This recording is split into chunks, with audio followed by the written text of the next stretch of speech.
Thumbnail, এই থাম্বনেলটা দেখেছেন?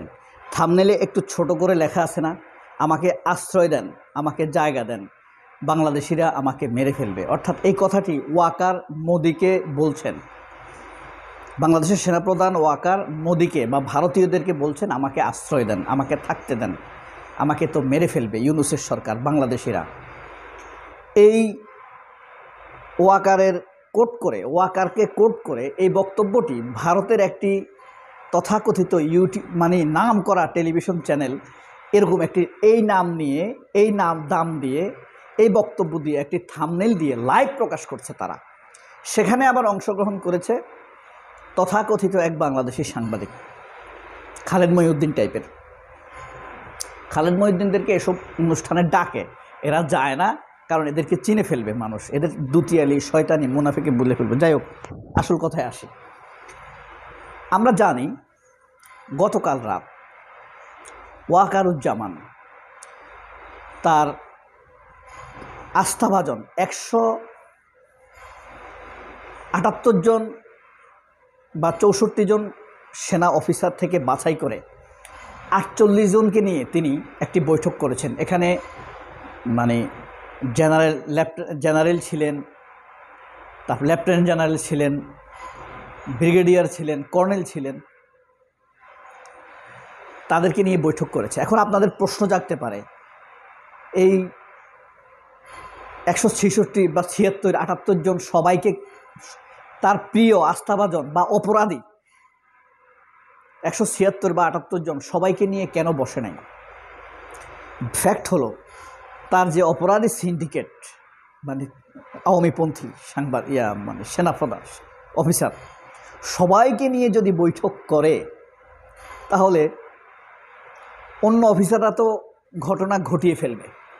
কারণ সেনাবাহিনীর ভিতরে এখন আমেরিকানপন্থী গ্রুপ আছে, মাইন্ডেড ওয়াকারপন্থী অপরাধী গ্রুপ আছে, আওয়ামীপন্থী, শেখ হাসিনাপন্থী, বাংলাদেশের দেশপ্রেমিক একটি বিশাল গ্রুপ আছে না? ওই দেশপ্রেমিক এই গ্রুপের সাথে আমেরিকানপন্থীরা যোগ দিয়ে ঘটনা ঘটাই ফেলবে না? বুঝতে পারছেন কেন? অর্থাৎ সে 4 ভাগের 1 ভাগ নিয়ে বৈঠক করেছে, 48 জন নিয়ে বৈঠক করেছে। তো বাকিদেরকে নিয়ে কেন করে নাই? ওদেরকে ভাগ করে বিভিন্ন ট্রুপ এক একজনকে এক এক দায়িত্ব দিয়ে রাখে না? আবার ফিল্ডে আসে না অনেকে, ফিল্ড থেকে যদি সকল আস্থাভাজন তাদের অপরাধী সিন্ডিকেটের লোকদেরকে নিয়ে আসে, তাহলে তাদের পরিস্থিতিটা দুর্বল হয়ে যাবে না? ওয়াকারপন্থীদের ঘটনাটা ঘটাই ফেলতে পারবে। এই ভয়ে সে সবাইকে নিয়ে বৈঠক করে নাই। যাই হোক, এটা দিলাম সেই ব্যাখ্যা। এই বৈঠক কি উদ্দেশ্যে ছিল বলেন তো? আমাদের ভয় পাওয়ার কোনো কারণ আছে? প্রশ্নই আসে না। আমরা ভয় পাওয়ার কোনো কারণ নেই, বাংলাদেশের মানুষের ভয় পাওয়ার কোনো কারণ নেই। আমরা বরং ভয় পাই একটা, আশেপাশের কিছু উপদেষ্টাদের ভুল, তৌহিদের ভুল, ইচ্ছাকৃত। এই যে সে মানবিক করিডোর নামে, ভারতের সামরিক করিডোরকে মানবিক করিডোর নাম দিয়ে যে আলোচনা তুলে দিয়েছে মিডিয়ার আওয়ামীপন্থী সাংবাদিকদের মধ্যে, এখন খালেদ মহিউদ্দিন, প্রথম আলো, মঞ্জু, মাসুদ কামাল, তারপরে আবু আলম, একটা সচিব আছে দেখবেন টকশো করে, তারপরে এই নবনীতা, যারা এখন ইউটিউবে ফ্রিল্যান্সিং করে, এদের মধ্যে একটা আলোচনা দিয়ে দিয়েছে ইউনূস বিরোধী, ইউনূস দেশপ্রেমিক নয়, এরকম একটা আলোচনা। অথচ এরকম কোনো কথাই হয়নি তাদের বৈঠকে যে তারা করিডোর দিবে, কোনো আলোচনাই হয়নি, এজেন্ডাই ছিল না। এই তৌহিদ এই ঘটনাটি ঘটিয়েছে। তৌহিদ এই ঘটনাটি ঘটিয়ে একটি অস্ত্র তুলে দিয়েছে আওয়ামীপন্থী মুনাফেক সাংবাদিকদের মুখে। তারা আলোচনার রসদ পাচ্ছে ডক্টর ইউনূসকে অদেশপ্রেমিক প্রমাণ করার জন্য। আবার আরেকটি অস্ত্র তুলে দিয়েছে ওয়াকারের হাতে। ওয়াকার বলবে, না, এই অমানবিক করিডোরে আমরা রাজি নই, মানবিকতার নামে এই করিডোরে আমি রাজি নই। তাহলে ওয়াকারকে মানুষ দেশপ্রেমিক বলবে, ওয়াকার দেশপ্রেমিক সাজতে পারবে, নিজেকে আমাদের সামনে দেশপ্রেমিক হিসাবে উপস্থাপন করতে পারবে। ওয়াকারকে আমরা দেশপ্রেমিক ভেবেছিলাম, ভাবতে চেয়েছিলাম, সে এই দেশের সন্তান, এই দেশের মানুষ, কেন ভাববো না? কিন্তু ভাববো না এই কারণে তার শরীরে আওয়ামী রক্ত রয়েছে, বিট্রেয়ার ভারতের ইন্ধন রয়েছে, ভারতের জার্মস রয়েছে ওয়াকারের শরীরে, এই কারণে আমরা তাকে বিশ্বাস করি না। তাকে দেশের মানুষ সুযোগ দিয়েছে, আল্লাহ তাআলা পরম করুণাময় দয়ালু আল্লাহ তাকে এত বেশি সুযোগ দিয়েছেন। বাংলাদেশে দুটি লোক, এক হলো এই ওয়াকার, আর একটা হলো মির্জা ফখরুল। বিশ্বাস করেন এই দুইটারে আল্লাহ এত বেশি সুযোগ দিছে যে বলার বাহিরে। মির্জা ফখরুলের মানে সুযোগ ছিল বাংলাদেশে এক মহান জাতীয় নেতা হবার, কিন্তু বড় বড় জাতীয় সংকটের বিষয়গুলোতে সে কোনো ভূমিকা রাখতে পারেনি। এই যে জুলাইয়ের আন্দোলনে সে কোনো ভূমিকা রাখতে পারেনি। সে মানে এক বিবৃতি দিয়ে বলেছে জাতীয় ঐক্যের প্রয়োজন। যখন আন্দোলন চলে সে জাতীয় ঐক্যের কথা বলে,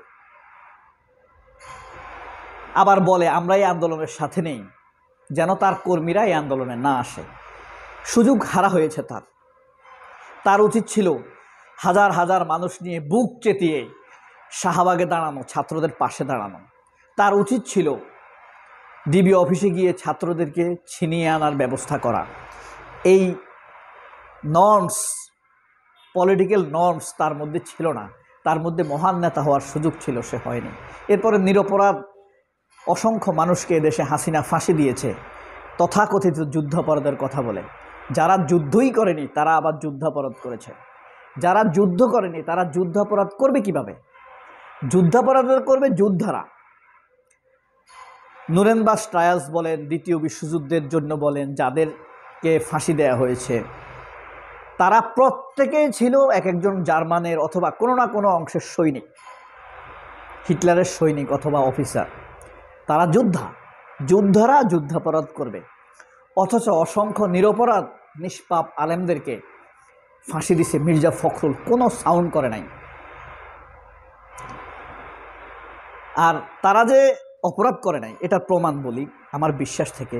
আমাদের জন্ম থেকে বুঝ জ্ঞান হবার পর থেকে, মেমোরি যেদিন থেকে ধরে সেদিন থেকে আমরা দেখেছি আওয়ামী লীগ বিএনপির তুলনায়, আপনি জামাত করেন বা না করেন সেটা আপনার বিষয়, আমি করি না, কিন্তু আমার বিবেকে বলে আমরা জন্মের পর থেকে যতটুকু মেমোরি আছে, আওয়ামী লীগ বিএনপি জাতীয় পার্টি বলেন সবার চাইতে তুলনামূলক কম অপরাধ করেছে এই জামায়াতের লোকেরা, তুলনামূলক কম সামাজিক অপরাধ করেছে জামায়াতের লোকেরা। ক্ষমতায় গিয়েও তাদের নামে কোনো দুর্নীতির কথা পাওয়া যায়নি। তাহলে আপনি এদেরকে খারাপ বলবেন কেন?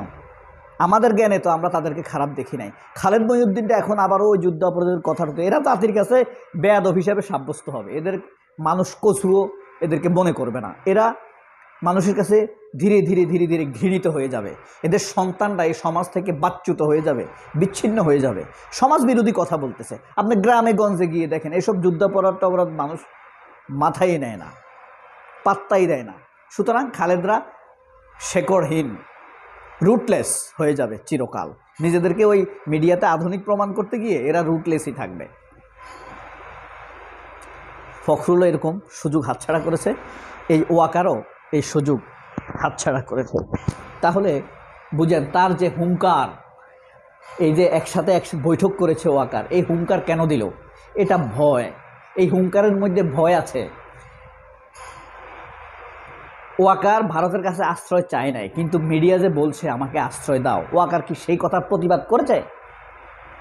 ওয়াকার কি ভারতের কাছে যে আশ্রয় চাইছে, এই যে লাইভ চলছে, এটা কি প্রতিবাদ করেছে? ওয়াকার করেনি। কিন্তু ওয়াকারের মনে ভয় আছে। এই বৈঠকের মানে শানে নজুল, সারমর্মটা, কারণ, প্রেক্ষাপট সব কিছু ছিল তার ভয়, হুঙ্কারে ভয়। সবাই অনেক ভালো থাকবেন। আল্লাহ হাফেজ। সম্ভব হলে আমাকে দোয়া করবেন। আসসালামু আলাইকুম।